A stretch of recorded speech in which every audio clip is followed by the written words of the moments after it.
Hello guys, this is the second video of my health economics lecture series, and in this video we will be quickly discussing the concept of demand and second the concept of elasticity. So the very basic concept of demand is depicted in this diagram. Like whenever prices increases, prices of goods and services increases, people will be buying or demanding less and less goods and services because they are now pricey, they are now expensive, they are unable to buy previously demanded level of these goods and services within their income or budget.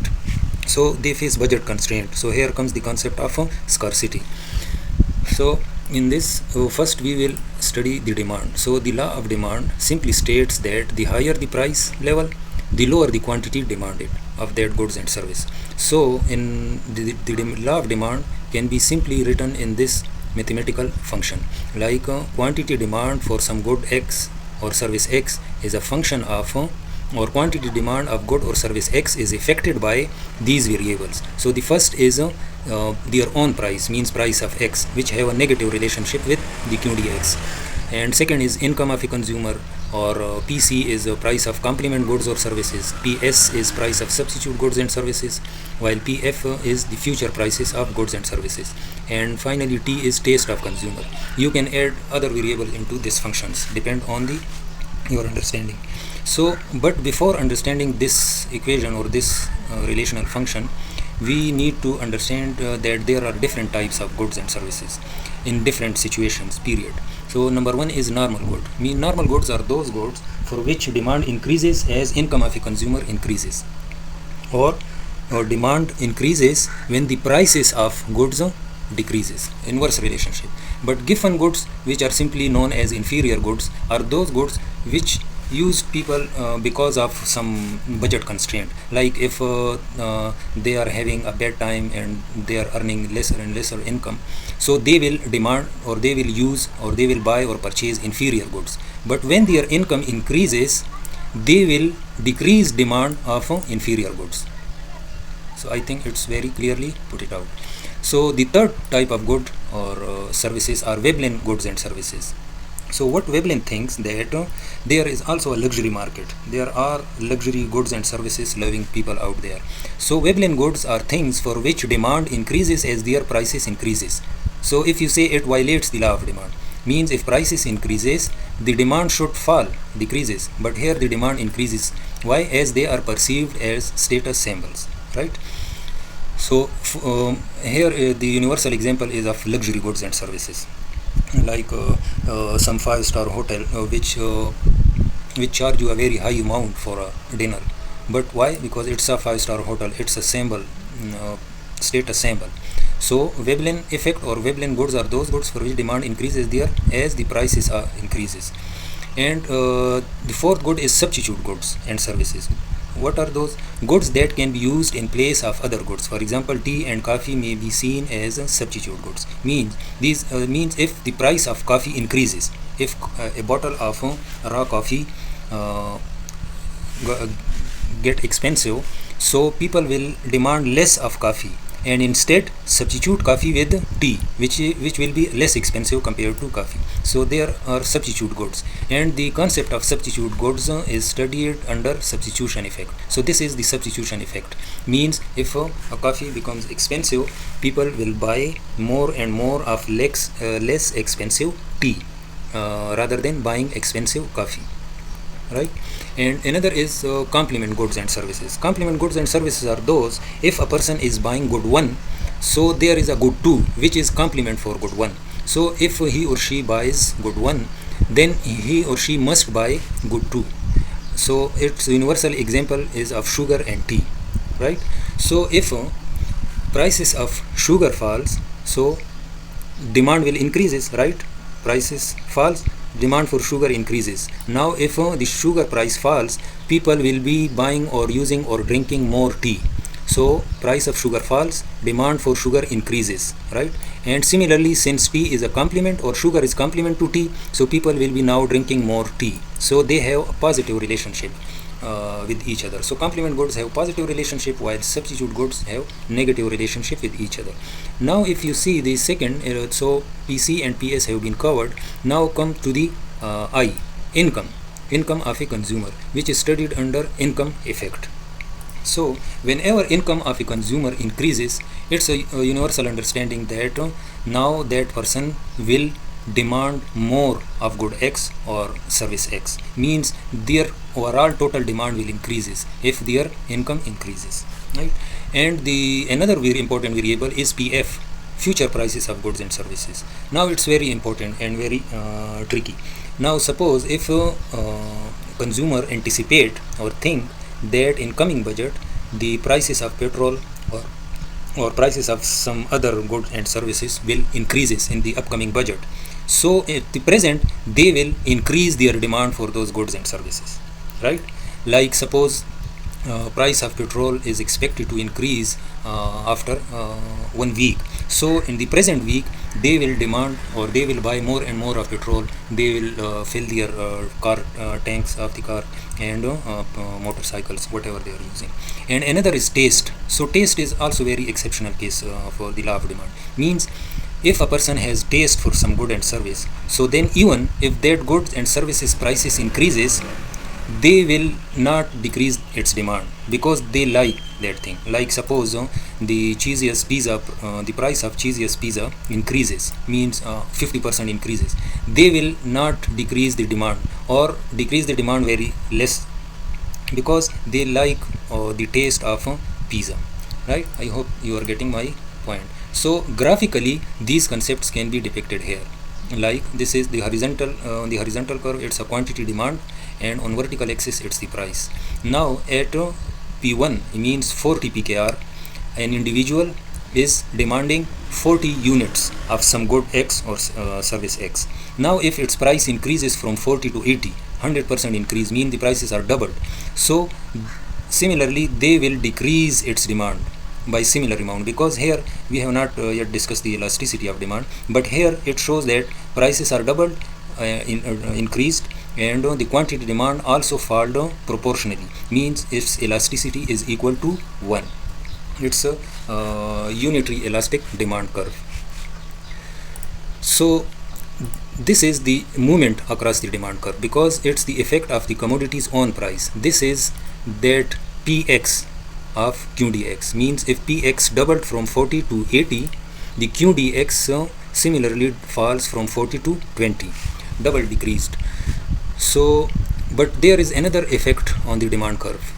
Beside movements there are shifts, and all these the gray variables, they actually bring shift into the demand curve, either upward shift, rightward, or leftward or lower shift. So what shifts the demand for a certain good? Simply other than its own price, that price of X.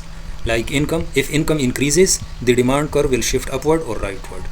Similarly, price of other goods like complement goods C or substitute goods S, so price of other goods. And PF, future anticipated price. If the future anticipated price is going to be increased, so at present the people will demand more, so the demand curve will shift from D to D1, upward, right shift. And taste, choice, if people or a consumer develop a taste or choice for some good and service, despite its at the present price, their demand will shift upward for that. And second is season, which is very self-explanatory, and etc. Right? I hope you are understanding it. So now the second major concept of demand is elasticity of demand, and elasticity actually measures how much the quantity demanded responds to a change in price. Now simple demand only says that if prices increases, demand will decreases, but elasticity shows us that if prices increases, how much the demand will decreases, right? So first we need to understand these 5 values. So number 1 is elastic demand, means when the value of elasticity is greater than 1. Second is less elastic demand, or also called inelastic demand, where the value of elasticity is less than 1, means 0.8, 0.9, 0.5, 0.2, 0.3, etc. And third is unitary elastic demand, where elasticity is equal to 1. Here in this given diagram, this is equal to 1. Why? Because as the prices increase, means doubled, the quantity demand also falls almost doubled.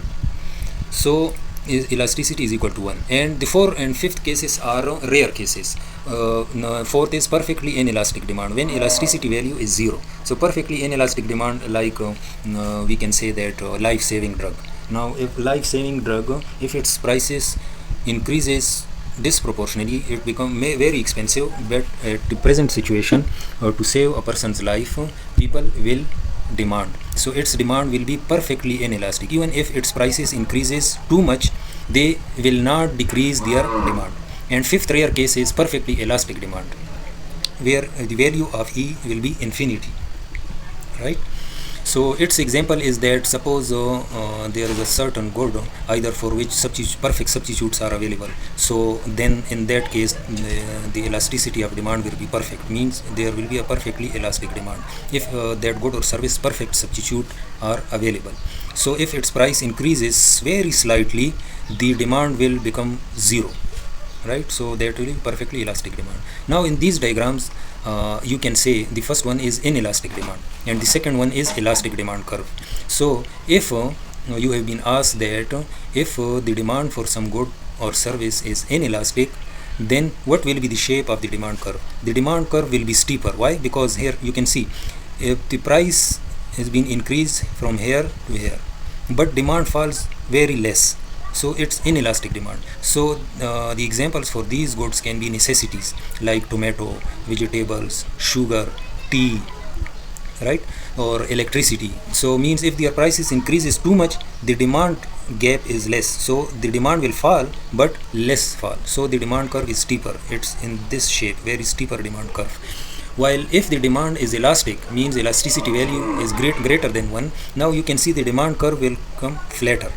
Why? Now here you can see the increase in price is very marginal, very slight increase in the price, but the fall in demand is very big, so it's elastic demand. Examples of these goods can be that which are not necessities, means you can decrease its demand if its prices increases.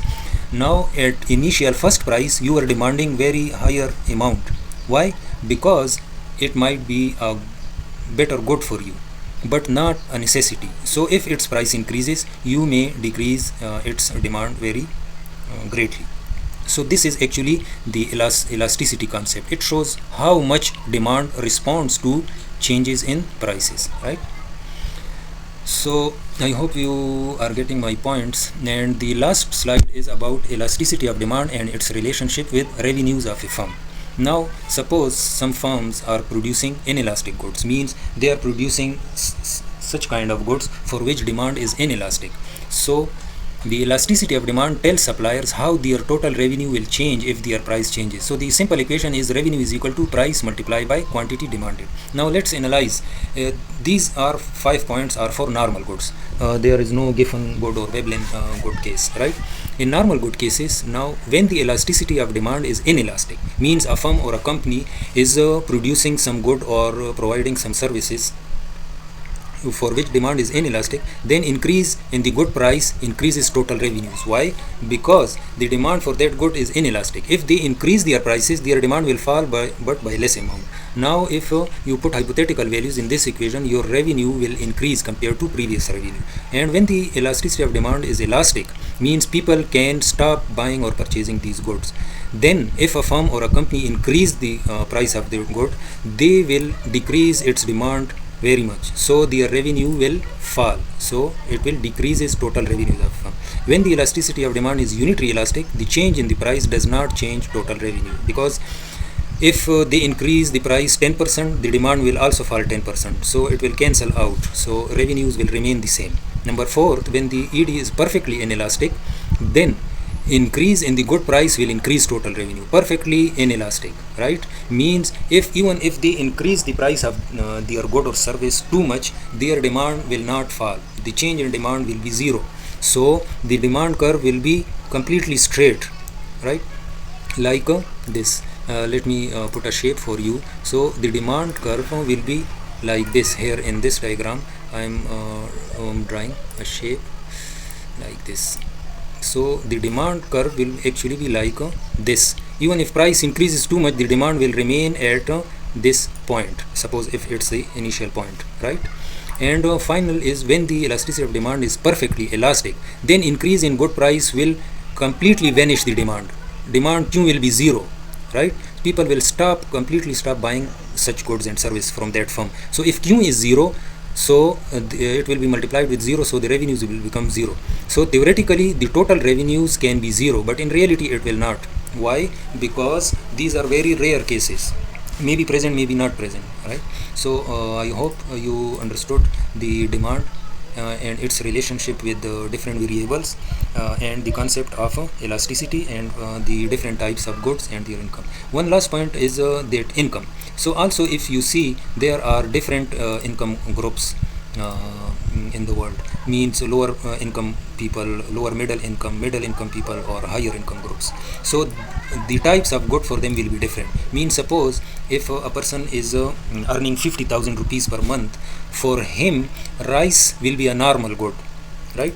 But if a person is earning, he or she is a businessman or is earning about 5 lakh per month, then rice will be maybe inferior good for those people. So it's a different income groups also affect demand or what type of good will be for them. Thank you. I hope it benefits you. Thank you. Please like and subscribe.